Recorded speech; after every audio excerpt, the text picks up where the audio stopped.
As we know, the scariest thing in Wreck-It Ralph is being unplugged, and I want to focus on what really happens when being unplugged. We get introduced to the horrors of the plug early on in the movie, after Ralph leaves his game and isn't there to play his part. Because of this, Mr. Litwalk, the arcade manager, assumes the game is going cuckoo, and so he slaps an out of order sign on the game. All the civilians go into a panic saying, "They're gonna pull our plug," and start scrambling around, this showing how terrifying and serious this really is. Now, the entire movie references back to the plug many times, but no one ever goes really into death until further in the movie. Before I talk about that though, I want to explain how normal death works for the characters. In the beginning of the movie, Ralph starts wrecking it in the penthouse and causes the roof to collapse, and this kills Felix. But he just responds, which means they can't die, or so I thought. As we get further into the movie, Sergeant Calhoun and Fix-It Felix are chasing after Ralph and the cybugs. Before going in though, Sergeant Calhoun warns Felix that if you die outside your game, you don't respawn. This shows death does in fact exist in this world, which is crazy and makes me question something else. What would happen if a character died outside their game and couldn't be there to fill their part? Well, just like before when Ralph couldn't fill his part, Mr. Litwap could probably put an out of order sign on the machine again. But this time, sadly, there would be no way to get them back and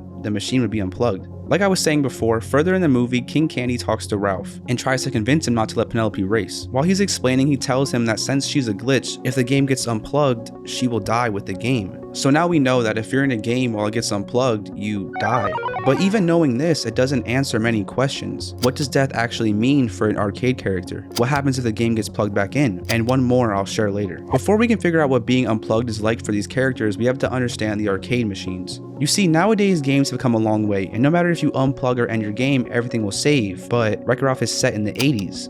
Back then, if an arcade game was unplugged, everything would be reset back to factory settings. This meant every single high score would be wiped out. So what does this mean for our characters? Well, let's try to understand some code. If I write into the code a variable like Ralph, this variable is not alive yet. But once I run the code and the code comes to this line, the character is now alive. But if I stop the code, it's back to how it was before. Ralph ceases to exist. There isn't an afterlife for code. It's just active or not active code. And sadly, it really doesn't go any deeper than that. But what happens if the game gets plugged back in? Well, unlike game characters in real life, the characters in Wreck-It Ralph are living and self-aware. Through their times living, they have acquired memories and character development. I mean, Wreck-It Ralph was programmed to be the villain, but after 30 years of being the bad guy, he finally reprogrammed himself into wanting to be kind of the good guy. So if there isn't no saved memory, Ralph would exist once again, but this time as his factory self. He wouldn't have the memories he once had and would just be exactly what he was programmed for. He wouldn't want to be a good guy anymore, and the game would probably need to sit there for another 30 years for him to somewhat get back to that mindset once again. But no matter what, he would never be the same. It's kind of like dementia. The new Ralph has completely forgotten everything he has known before, which kind of means that version of him is dead. What's crazy to me about all of this too is the fact that the arcade manager is practically God. He controls whether or not these characters either die or go completely homeless. I don't really think he is aware this is happening, but I won't get into that. One thing that kind of stirs this theory up is the power strip. So every single game is plugged into this one singular power strip. This is the hub, or also called Game Central Station. You see, because of this, no character is stuck to their game and can actually leave and head over to the power strip and go into other games or hang out with other arcade characters. This completely breaks so many laws of code. You see, Ralph was coded to be in the game Fix-It Felix, but him being able to leave makes us have to ask more questions. This is where I'll explain characters being homeless. You see, when a game is unplugged, it usually leaves enough time for them to react, so they can leave before being wiped out, which then leaves them homeless inside the power strip. This is not only extremely sad because they lost their game, but also sad because, like I said before, they cannot respawn now. It seems the power strip can process basic code, but can't go any further than that.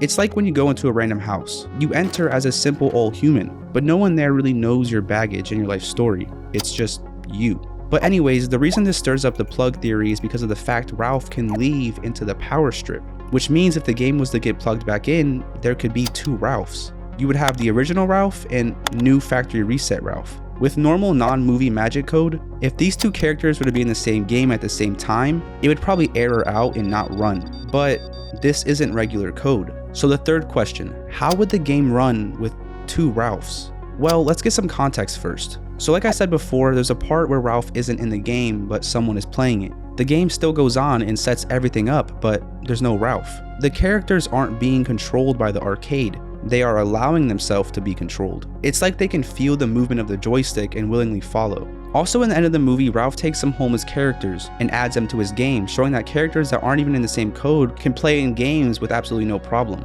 So this means that both Ralphs, if on the same page, could potentially play within the game together, and maybe cause more damage and make it seem like it's a hard mode or something, or just simply take turns. The thing with this is the idea that this will look like a bug and make the arcade manager think the game is broken and try to unplug it once again. Now while that could happen, I truthfully don't think it would. It seems this dude barely understands code and doesn't even pay attention to his games. Sugar Rush got 2 new characters, Penelope and King Candy, who weren't there before, well kind of, and they kept it plugged in. And Ralph's game added a bunch of random characters and he seemed to not care. But with all this said and done, there's one plug that is the scariest of them all, the power strip cables plug. The power strip is the cable that holds every single game and character in it. So what would happen if somehow the arcade lost power or this cable was simply unplugged?